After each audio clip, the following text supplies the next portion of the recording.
Hello student. आज का topic है mole concept in chemical reaction, जो कि मोल कॉन्सेप्ट का पार्ट 14 है। यदि आपने अभी तक पार्ट 1 to 13 नहीं देखे हैं तो हमारे चैनल पर जाके पार्ट 1 to 13 देख लें। इसी को स्टोइकियोमेट्री भी बोलते हैं, मतलब mole concept in chemical reaction या स्टोइकियोमेट्री। स्टोइकियोमेट्री का डिफिनीशन आप चाहें तो लिख सकते हैं। Stoichiometry is the calculation of reactant and products in chemical reaction in chemistry. तो केमिस्ट्री में किसी भी केमिकल रिएक्शन में रिएक्टेंट्स या प्रोडक्ट का कैलकुलेशन करना ही स्टोइकियोमेट्री कहलाता है, मतलब केमिकल रिएक्शन में मोल कॉन्सेप्ट अप्लाई करना। स्टोइकियोमेट्री को हम लोग एक एग्जांपल से अच्छे से समझेंगे। जैसे एक केमिकल रिएक्शन है, नाइट्रोजन और हाइड्रोजन जो है रिएक्शन करके अमोनिया बनाता है N2 + H2 से NH3। अब इसको जब आप बैलेंस कीजिएगा तो देखिए N2 + 3H2 से ट्वाइस अमोनिया, ये जो है बैलेंस्ड केमिकल रिएक्शन हो गया। N2 + H2 से NH3, ये तो रिएक्शन हो गया। लेकिन जब इसको आप बैलेंस कीजिएगा तो N2 + 3H2 से ट्वाइस NH3 होगा।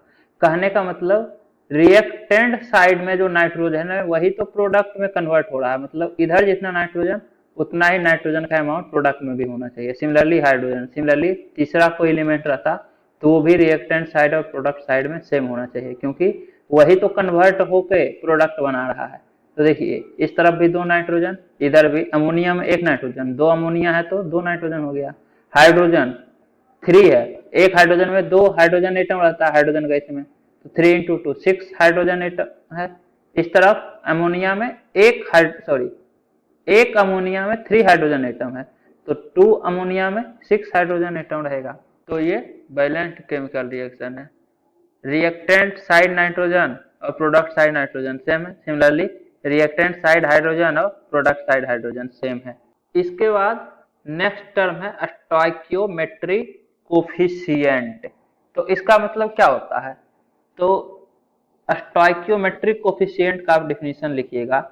The stoichiometric coefficient is the number written in front of atoms, ions and molecules in a chemical reaction to balance the number of each element on both reactant and product side of the equation। तो किसी भी equation को balance करने के लिए, किसी भी chemical reaction को बैलेंस करने के लिए किसी भी एटम के इन फ्रंट में जो नंबर लिखा जाता है उसी को स्टोइकियोमेट्रिक कोफिशिएंट बोलते हैं। जैसे यहाँ देखिए 3 है, यहाँ 2 है, तो यहाँ स्टोइकियोमेट्रिक कोफिशिएंट 3 हो जाएगा और अमोनिया का स्टोइकियोमेट्रिक कोफिशिएंट 2 होगा इस केमिकल रिएक्शन के लिए। अब ये जो स्टोइकियोमेट्रिक कोफिशिएंट है इसी से हम लोग अमाउंट ऑफ रिएक्टेंट्स या अमाउंट ऑफ प्रोडक्ट डिसाइड करते हैं, और calculation of reactants and products in a chemical reaction stoichiometry कहलाएगा। अब देखेंगे कि स्टोइकियोमेट्रिक कोफिशिएंट से किस तरह से हम लोग रिएक्टेंट्स और प्रोडक्ट का कैलकुलेशन करते हैं। एक्चुअली में ये जो बैलेंस रिएक्शन है इसमें यहाँ 3 यहाँ 2 होने का मतलब क्या है, इसको समझते हैं। इसका मतलब ये हुआ यहाँ N2 के आगे कुछ नहीं है, मतलब ये 1 है। मतलब अगर आपके पास 1 मोल N2 रहेगा तो उसके लिए आपको 3 मोल H2 का चाहिए, मतलब 1 मोल N2 के लिए 3 मोल हाइड्रोजन गैस चाहिए, और ये आपस में कंबाइन करके 2 मोल अमोनिया का बनाएगा।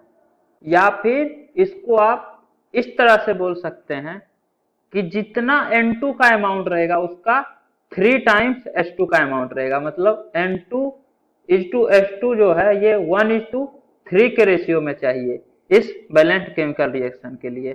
और जो प्रोडक्ट बनेगा वो N2 के कॉरस्पॉन्डिंग अगर देखिएगा तो N2 का डबल बनेगा। देखिए 1 से 2 बन रहा है, मतलब जितना भी N2 आपके पास है उसका डबल अमाउंट में अमोनिया बनेगा, मतलब 1:2 के रेशियो में N2:NH3 रहेगा। कहने का मतलब अगर X अमाउंट N2 का यूज हुआ है रिएक्शन के लिए तो 2x अमाउंट अमोनिया का बनेगा, मतलब 2x मोल। मोल के टर्म में, ग्राम नहीं, ये ध्यान रखिएगा, थोड़ी देर में देख लेंगे कि x ग्राम N2 से 2x ग्राम N2, ऐसा नहीं होगा, नहीं तो ये गलत हो जाएगा। वो देखेंगे कि law of conservation of mass valid नहीं रहता इस केस में। कहने का मतलब x ग्राम N2 अगर रिएक्शन में पार्ट ले रहा है तो 2x ग्राम अमोनिया का नहीं बनेगा, ये गलत है। x मोल N2 से 2x मोल N2 बनेगा। सिमिलरली आप हाइड्रोजन से भी कर सकते हैं कि अगर 3 मोल H2 अगर रिएक्शन में पार्ट लिया है तो 2 मोल अमोनिया का बनेगा। 3:2 के रेशियो में ही हमेशा रहेगा, मतलब अगर x मोल हाइड्रोजन का यूज हुआ है, सॉरी x से नहीं, 3x मोल अगर हाइड्रोजन का यूज हुआ है तो 2x मोल अमोनिया का बनेगा। या फिर अगर x लीजिएगा तो इसको आपको 2x/3 लिखना पड़ेगा, यूनिटरी मेथड। 3x से 2x मोल तो x मोल से 1/3 लिए तो 1/3 अमाउंट बनेगा भी, 2x का 1/3 तो 2x/3 मोल बनेगा अगर x मोल हाइड्रोजन का रहेगा। तो कहने का मतलब अगर आप 1 मोलिक्यूल N2 का लिए, 3 मोलिक्यूल हाइड्रोजन का लिए तो 2 मोलिक्यूल अमोनिया का बनेगा। हमेशा जो है जितना अमाउंट नाइट्रोजन का लेंगे, मतलब जितना मोल या मोलिक्यूल, पार्टिकल का बात हो रहा है, ग्राम में नहीं, वेट नहीं होगा, अमाउंट मतलब यहाँ मोल या मोलिक्यूल का बात करेंगे। जितना भी आप N2 लीजिएगा उसका 3 टाइम्स, मतलब जितना पार्टिकल्स N2 का लीजिएगा उसका 3 नंबर ऑफ टाइम्स हाइड्रोजन का लेना पड़ेगा रिएक्शन करवाने के लिए। एक मोलिक्यूल नाइट्रोजन का 3 मोलिक्यूल्स हाइड्रोजन के साथ रिएक्शन करेगा, ये स्टोइकियोमेट्री से ही पता चलता है। सिमिलरली एक मोलिक्यूल नाइट्रोजन से 2 मोलिक्यूल अमोनिया बनेगा, या फिर 3 मोलिक्यूल्स हाइड्रोजन से 2 मोलिक्यूल्स अमोनिया का बनेगा। इस केस में आप दोनों में से किसी से भी निकालिएगा, आंसर सेम ही आएगा। मतलब नाइट्रोजन से कैलकुलेट कीजिए अमाउंट ऑफ अमोनिया या फिर हाइड्रोजन से कैलकुलेट कीजिए। कहने का मतलब जैसे मान लीजिए आपके पास दे दिया जाए कि N2 का 3 मोल है आपके पास, तो कितना अमाउंट हाइड्रोजन का चाहिए और कितना अमाउंट अमोनिया का बनेगा ये आपको बताना है। तो 3 मोल अगर N2 का है आपके पास तो हाइड्रोजन का कितना मोल चाहिए, तो नाइट्रोजन का 3 टाइम, तो 3 मोल्स का 3 टाइम होगा 9 मोल, तो 9 मोल H2 गैस चाहिए आपको। और कितना मोल बनेगा अमोनिया का, तो 1 मोल से 2 मोल अमोनिया बनता है। मतलब अगर आपके पास 1 मोल नाइट्रोजन का रहता तो 2 मोल अमोनिया का बनता, तो 3 मोल अगर नाइट्रोजन का है तो इसका डबल 6 मोल अमोनिया का बनेगा। या फिर ये तो आपको पता चल गया आपके पास 9 मोल है हाइड्रोजन का, तो हाइड्रोजन से भी कैलकुलेट कर सकते हैं। तो देखिए अगर 3 मोल हाइड्रोजन का रहता तो 2 मोल अमोनिया का बनता।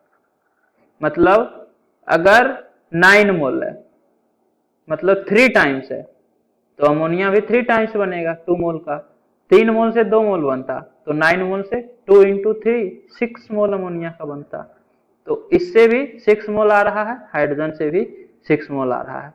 दोनों में से किसी से भी आप कैलकुलेट कर सकते हैं। और इसी चीज को आप इस तरह से लिख सकते हैं कि अगर आपके पास 1 लीटर अमोनिया है तो ये 3 लीटर हाइड्रोजन के साथ रिएक्शन करेगा और 2 लीटर अमोनिया बनाएगा। लेकिन इसके लिए कंडीशन है कि ये तीनों गैस का प्रेशर और टेम्परेचर सेम होना चाहिए। क्यों? क्योंकि अगर प्रेशर और टेम्परेचर सेम होगा तो आप देखिए नंबर ऑफ मोल जो है वो जितना मोल नाइट्रोजन का होगा उसका ट्रिपल मोल हाइड्रोजन का हो जाएगा और उसका डबल मोल अमोनिया का होगा। नाइट्रोजन के कंपेरिजन में डबल मोल होगा। क्यों? क्योंकि नंबर ऑफ मोल होता है PV/RT। प्रेशर और टेम्परेचर सभी गैस का सेम है और R का वैल्यू तो सेम ही रहता है। मतलब P/RT जो है ये तीनों के लिए सेम ही होगा। तो P/RT का मान लीजिए कुछ वैल्यू आएगा, प्रेशर टेम्परेचर का जब वैल्यू दिया रहेगा तो आप कैलकुलेट कर सकते हैं। मान लीजिए इसका वैल्यू x है तो x इंटू v होगा number of moles, x constant है आपका। तो नाइट्रोजन के लिए नंबर ऑफ मोल्स क्या होगा, number of moles of N2 हो जाएगा 1 लीटर, वॉल्यूम 1 लीटर है तो x हो जाएगा, x मोल है नाइट्रोजन का आपके पास 1 लीटर नाइट्रोजन में। और प्रेशर टेम्परेचर सब कुछ सेम ही है हाइड्रोजन के लिए भी, जो इसका था वही। तो number of moles of hydrogen कितना होगा, x इंटू वॉल्यूम 3 लीटर है तो इंटू 3 लीटर। मतलब 3x मोल। तो देखिए 1:3 के रेशियो में हमेशा मोल रहेगा। सिमिलरली जब आप अमोनिया का कैलकुलेट कीजिएगा तो number of mole of ammonia भी हो जाएगा x इंटू 2, तो ये 2x होगा। मतलब इनडायरेक्टली ये यही चीज लिखा हुआ है कि 1 मोल मतलब x मोल, 1 लीटर का मतलब x मोल जो है 3x मोल हाइड्रोजन के साथ रिएक्शन कर रहा है और 2x मोल अमोनिया बना रहा है। ये जो है गैय-लुसेक्स लॉ ऑफ कंबाइनिंग वॉल्यूम कहलाता है। मतलब जिस स्टोइकियोमेट्री में दिया रहेगा उतना ही अमाउंट वॉल्यूम का आपको चाहिए अंडर आइडेंटिकल कंडीशन। जैसे प्रेशर और टेम्परेचर अगर सेम रहेगा तो 1 लीटर नाइट्रोजन के लिए 3 लीटर हाइड्रोजन का चाहिए। कहने का मतलब 1 लीटर नाइट्रोजन 3 लीटर हाइड्रोजन के साथ रिएक्शन करेगा और 2 लीटर अमोनिया बनाएगा। ये तो 1 लीटर से समझा दिए। अगर मान लीजिए आपके पास नाइट्रोजन का 1/3 लीटर है या फिर कुछ भी हो सकता है, तो जितना वॉल्यूम रहेगा उसका ट्रिपल वॉल्यूम चाहिए हाइड्रोजन का। तो अगर 1/3 लीटर नाइट्रोजन का है तो उस केस में आपको नाइट्रोजन का 3 टाइम 1 लीटर हाइड्रोजन का चाहिए। मतलब 1/3 litre nitrogen gas 1 litre hydrogen gas के साथ रिएक्शन करेगा और कितना अमाउंट अमोनिया का बनाएगा, तो 1 से 2, तो 1 लीटर से 2 लीटर, तो 1/3 लीटर से 2/3 लीटर, तो 1/3 लीटर नाइट्रोजन 1 लीटर हाइड्रोजन के साथ रिएक्शन करेगा और 2/3 लीटर अमोनिया बनाएगा। तो इस तरह से आप किसी भी रिएक्टेंट्स या प्रोडक्ट्स का अमाउंट आप बता सकते हैं। जितना दिया रहेगा उसके स्टोइकियोमेट्री के ही रेशियो में रिएक्टेंट का अमाउंट चाहिए और उसी रेशियो में प्रोडक्ट का अमाउंट बनेगा। मतलब जितना N2 रहेगा उसका हमेशा डबल ही अमोनिया बनेगा, ये फिक्स है। सिमिलरली जितना हाइड्रोजन रहेगा उसका 2/3 ही अमोनिया बनेगा। 3 मोल से 2 मोल, तो 1 मोल से 2/3 मोल, मतलब जितना हाइड्रोजन है उसका 2/3 बन रहा है। अब जो है गैय-लुसेक्स लॉ ऑफ कंबाइनिंग वॉल्यूम का डिफिनीशन या फिर स्टेटमेंट लिख लीजिए।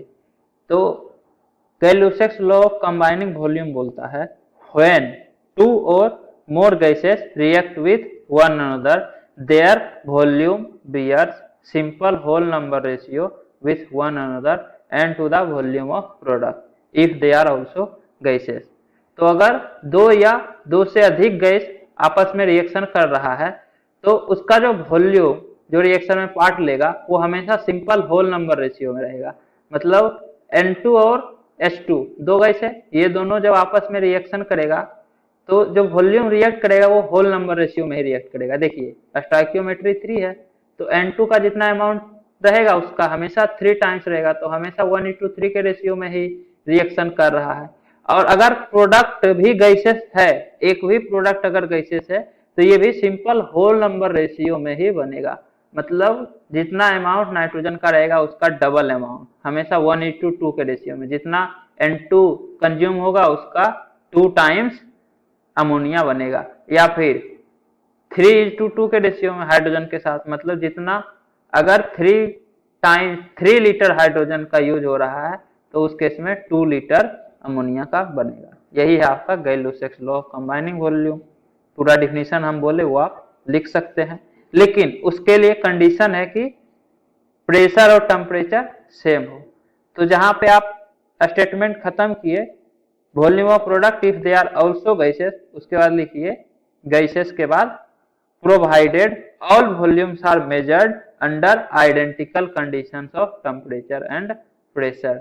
जो वॉल्यूम मेजर होगा गैसेस का वो आइडेंटिकल प्रेशर और टेम्परेचर पे मेजर होगा।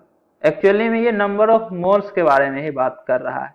अगर प्रेशर और टेम्परेचर सेम है तो number of mole directly proportional हो जाता है वॉल्यूम के, मतलब 1:3 के रेशियो में नंबर ऑफ मोल्स रहेगा। सिमिलरली 1:2 के रेशियो में N2 और अमोनिया का मोल्स रहेगा। अगर 1 लीटर अमोनिया और 1 लीटर नाइट्रोजन और 2 लीटर अमोनिया है तो यहाँ पे इस तरह से भी हम बताए थे x मान के। इसके बाद ये वाला काम नहीं करना है कि 1:3 के रेशियो में है तो 1 ग्राम नाइट्रोजन 3 ग्राम हाइड्रोजन के साथ रिएक्ट करेगा और 2 ग्राम अमोनिया बनाएगा, ये गलत है। क्यों गलत है? तो आप इस तरह से भी सोचिए कि 1 + 3 ग्राम जब आपस में रिएक्शन करेगा तो जो अमाउंट बनेगा वो 4 ग्राम रहेगा, क्योंकि law of conservation of mass कहता है कि मास can neither be created nor destroy. तो जितना मास रिएक्टेंट साइड है वो प्रोडक्ट में कन्वर्ट हुआ तो मास उतना ही होना चाहिए, और इसके अकॉर्डिंग आप देखिएगा तो ये तो 2 ग्राम हो गया जबकि मास होना चाहिए 4 ग्राम। तो ये गलत है, ऐसा होता ही नहीं है। Law of conservation of mass valid नहीं रहेगा इस केस में, जबकि यहाँ पे देखिए तो वैलिड है। नाइट्रोजन का 1 मोल मतलब 14 × 2 28 ग्राम नाइट्रोजन है, और 3 मोल हाइड्रोजन मतलब एक हाइड्रोजन का 2 ग्राम, तो 3 मोल का 6 ग्राम, तो 28 + 6 34 ग्राम रिएक्टेंट। ये जब प्रोडक्ट बनाएगा तो प्रोडक्ट का भी वेट 34 ग्राम होना चाहिए। NH3 NH3 का ग्राम मोलिकुलर मास कितना होगा? नाइट्रोजन के कारण 14 और हाइड्रोजन के कारण 1, 3 हाइड्रोजन है तो 3, तो ये 17 ग्राम। तो एक अमोनिया का वेट होगा 17 ग्राम, लेकिन 1 मोल नाइट्रोजन से 2 मोल अमोनिया बनता है, तो 2 मोल का वेट हो जाएगा 34 ग्राम। तो 34 ग्राम रिएक्टेंट जब प्रोडक्ट में कन्वर्ट हो रहा है तब भी वेट आपका 34 ग्राम ही है, मतलब law of conservation of mass valid है, इसलिए ये सही है। लेकिन 1 ग्राम + 3 ग्राम से 2 ग्राम अमोनिया बनेगा, इस केस में law of conservation of mass valid नहीं रह पाएगा, इसलिए ये गलत है। ऐसा कभी नहीं होगा कि 1 ग्राम नाइट्रोजन 3 ग्राम हाइड्रोजन के साथ रिएक्ट करेगा और 2 ग्राम अमोनिया बनाएगा। फाइनली 1 + 3 ग्राम 4 ग्राम है, तो 4 ग्राम बनना चाहिए चाहे जैसे भी बने, 2 ग्राम कहाँ चला जाएगा? Law of conservation of mass के अकॉर्डिंग तो डिस्ट्रॉय नहीं हो सकता है, लेकिन यहाँ तो डिस्ट्रॉय हो जाएगा अगर ये सही है तो, इसलिए ये गलत मेथड है, ऐसा कभी नहीं कीजिएगा। हमेशा मोल होता है, नहीं तो आइडेंटिकल कंडीशन में वॉल्यूम भी ले सकते हैं, इनडायरेक्टली ये भी मोल ही है। यहाँ पे हम देख लिए थे कि 1:3 के रेशियो में मोल है, अगर 1 लीटर नाइट्रोजन और 3 लीटर हाइड्रोजन है तो। इसके बाद नेक्स्ट एग्जांपल है, if 3 moles of N2 reacts with H2 then find molecules of H2 required. तो फिर से वही वाला रिएक्शन, तो बैलेंस यही वाला N2 + 3H2 से ट्वाइस NH3। अब बोल रहा है कि 3 मोल N2 रिएक्शन में पार्ट ले रहा है, तो कितना मोलिक्यूल H2 का आपको रिक्वायर होगा?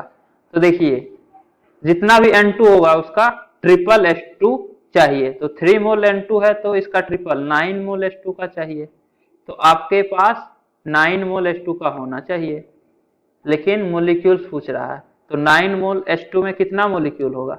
1 मोल में Na मोलिक्यूल, तो 9 मोल में 9 × Na मोलिक्यूल, तो 9 Na मोलिक्यूल्स आपको चाहिए H2 का। 3 मोल N2 का मतलब 9 मोल H2 का चाहिए, तो 9 मोल H2 में कितना मोलिक्यूल होगा? 9 Na मोलिक्यूल।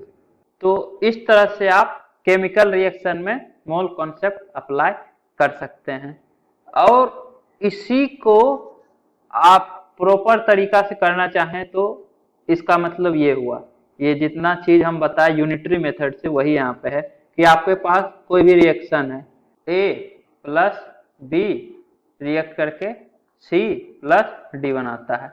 अब बैलेंसिंग करने के बाद A times A B times B के साथ रिएक्शन करता है तो C टाइम्स C और D टाइम्स D बनाता है, मतलब ABCD जो है वो स्टोइकियोमेट्रिक कोफिशिएंट है। तो उस केस में number of moles of A upon A equal to number of moles of B upon B equal to number of moles of C upon C equal to number of moles of D upon D। इस formula से आप किसी भी element का number of moles find out कर सकते हैं। कहने का मतलब आप इस तरह से समझिए, जैसे N2 + 3H2 से 2NH3 है, मतलब A + B से C बन रहा है, A के आगे 1 है, B के आगे 3 है, C के आगे 2 है, तो A = 1, B = 3 और C = 2 है। तो number of moles of A upon A का वैल्यू 1 है equal to number of moles of B, यहाँ B आपका H2 है, कहने का मतलब number of moles of N2 upon 1 equal to number of moles of H2 upon 3 equal to number of moles of ammonia divided by 2। अब इसका मतलब क्या हुआ? इसका मतलब ये हुआ कि यहाँ पे दिया हुआ आपके पास 3 मोल है N2 का, तो number of moles of N2 की जगह आप 3 लिखिए, 3/1 equal to number of moles of NH3 divided by 2। ये इक्वल है ना, तो number of moles of ammonia के क्या हो जाएगा, ये होगा number of moles of ammonia equal to 3 into 2 equal to 6। मतलब अगर 3 मोल N2 का है तो अमोनिया कितना प्रोड्यूस होगा, 6 मोल प्रोड्यूस होगा।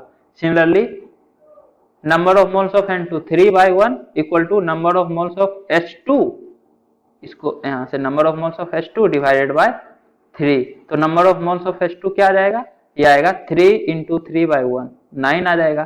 कहने का मतलब अगर 3 मोल N2 का है तो आपको 9 मोल H2 का चाहिए होगा रिएक्शन करवाने के लिए।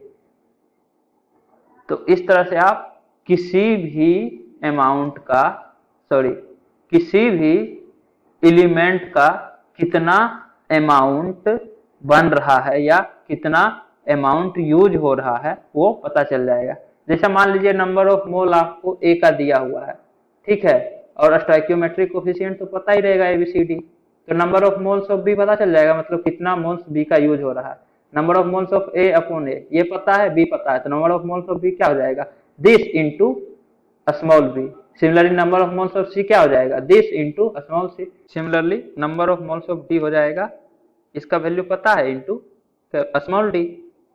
कहने का मतलब किसी का भी दिया हुआ रहेगा तो वो वाला टर्म तो कांस्टेंट हो जाएगा। मान लीजिए कि आपको दिया हुआ है कि जो D बन रहा है उसका कुछ मोल है, मतलब 5 मोल D का बन रहा है, और ABCD पता ही रहता है, तो नंबर ऑफ मोल्स कितना यूज हुआ होगा रिएक्शन में वो आप बता सकते हैं, number of moles of D by small d into B। Similarly number of moles of C कितना बना होगा ये भी पता चल जाएगा, तो ये दिस इंटू स्मॉल c हो जाएगा। मतलब अगर एक का भी पता है तो उसके अकॉर्डिंग आप निकाल सकते हैं, या फिर जिस तरह से हम किए, हम हमेशा यही लगाएंगे यूनिटरी मेथड, कि जितना अमाउंट N2 का है उसका 3 टाइम्स H2 का चाहिए। सिमिलरली जितना अमाउंट N2 का है उसका डबल हमेशा अमोनिया का बनेगा। अमाउंट मोल के टर्म में होगा, ऐसा नहीं कि आप वेट कर दीजिएगा, नहीं तो गड़बड़ हो जाएगा। हम बहुत बार ये पॉइंट बता चुके हैं कि 1 ग्राम प्लस 3 ग्राम से 2 ग्राम नहीं बनेगा, 1 प्लस 3 ग्राम से 4 ग्राम ही बनेगा, ये फिक्स है, क्योंकि होगा ही नहीं। अगर आप 1 ग्राम प्लस 3 ग्राम से 2 ग्राम बना दीजिएगा गलत हो जाएगा, तो इसलिए मोल के टर्म में ही होगा हमेशा। आपको जो मेथड सही लगे उसी से कैलकुलेट कीजिए, दोनों एक ही चीज है, बस सोचने का थोड़ा सा डिफरेंस है। अगर आप क्वेश्चन प्रैक्टिस कीजिएगा इससे भी तो आइडिया लग जाएगा कि आप भी वही चीज कर रहे हैं जो हम कर रहे हैं। जैसे आपके पास नेक्स्ट क्वेश्चन है, ट्वाइस KClO3, इसको जब हीट करते हैं तो twice KCl plus 3 oxygen gas बनता है। तो ये देखिए बैलेंस रिएक्शन है, जितना अमाउंट पोटेशियम का इधर है उतना ही इधर भी है। सिमिलरली क्लोरीन ऑक्सीजन, तो बैलेंस है। अब बोल रहा है कि 367.5 ग्राम KClO3, इसको जब हीट किए, ये जो ट्रायंगल है डेल्टा ये हीट का साइन होता है, मतलब KClO3 को हीट करते हैं तो KCl प्लस O2 बनता है, ठीक है। तो हीट करने के बाद कितना अमाउंट KCl का बनेगा, फाइंड मोल, मतलब आपको बताना है कितना मोल KCl का बनेगा और कितना लीटर O2 प्रोड्यूस होगा STP पे, ये बताना है। KCl प्लस O2 तो बनेगा, कितना मोल बनेगा KCl का ये बताना है, और O2 का STP पे कितना लीटर बनेगा, प्रोडक्ट जो O2 बना है उसका कितना लीटर होगा STP पे, ये बताना है। तो सबसे पहले तो आप फाइंड आउट कर लीजिए कि आपके पास कितना मोल है KClO3 का। KClO3 का ग्राम मोलिकुलर मास क्या होगा, तो पोटेशियम का होता है 39, क्लोरीन का होता है 35.5 और ऑक्सीजन का 16, लेकिन 3 ऑक्सीजन है तो 16 इंटू 3, तो 39 प्लस 35.5 प्लस 48, ये हो जाएगा KClO3 का ग्राम मोलिकुलर मास। कैलकुलेट करने के बाद इसका वैल्यू आता है 122.5 ग्राम।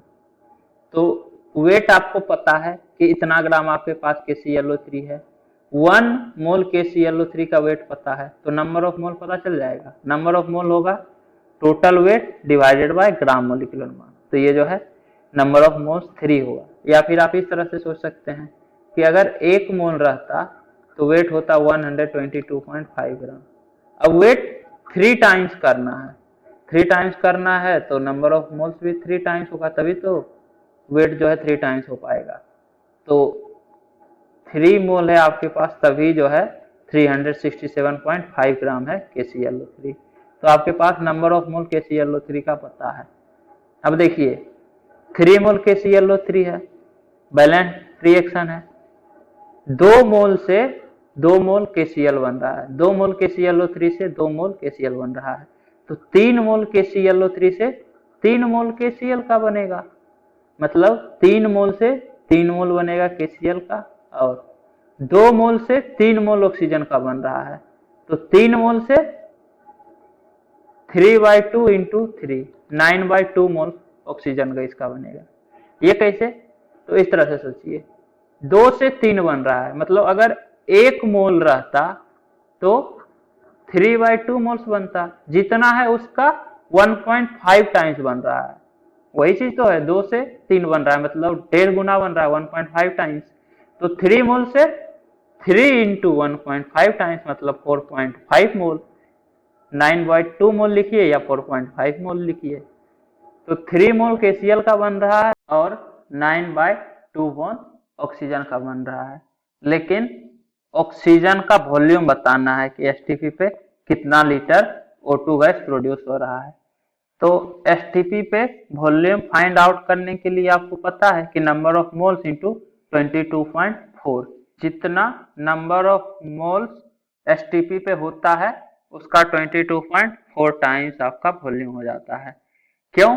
क्योंकि किसी भी गैस का 1 मोल जो है STP पे 22.4 लीटर वॉल्यूम प्रोड्यूस करता है।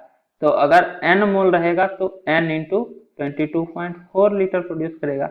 अब n का वैल्यू है 9/2, तो 9/2 मोल है, तो 9/2 टाइम्स और 22.4 लीटर प्रोड्यूस करेगा, जो कि इतना आएगा 9/2 इंटू 22.4 100.8 लीटर। तो यहाँ से number of moles of KCl produce भी पता चल गया और volume of O2 gas at STP produce भी फाइंड आउट हो गया। वॉल्यूम ऑफ O2 गैस होगा 100.8 लीटर एट STP। तो उम्मीद करता हूँ कि आपको ये वीडियो पसंद आई होगी। यदि आपको ये वीडियो पसंद आई है तो इसे लाइक करें, कमेंट करें और अपने दोस्तों के बीच शेयर करना ना भूलें। Thank you.